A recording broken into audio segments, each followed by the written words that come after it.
Next stop kita ke train station Sungai Kolok guys. Let's go.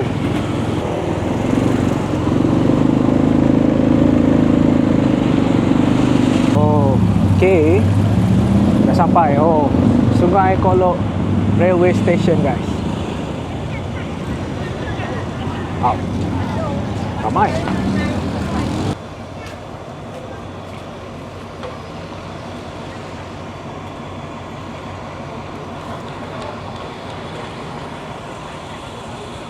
Macam mana nak seberang jalan tu? Macam mana nak cross, nak pergi Hat Nyai? Hat Nyai kata ni, beli tiket sana kata naik.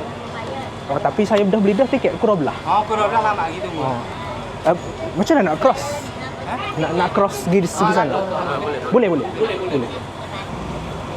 Okay guys. Okay.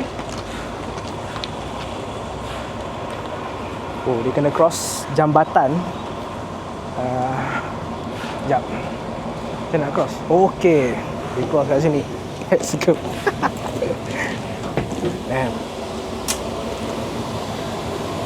Okay.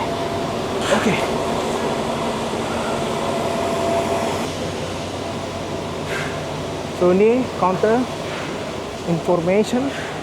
Nak tanya, kalau saya beli dah tiket, kena check in ke? Tak apa, beli online. Saya beli online. Tak payah. Mana Bangkok? Ke Hat Nyai. Beli rapid. Rapid. Kurau Belah. Tak nak. Tak payah. Okey, masih ah.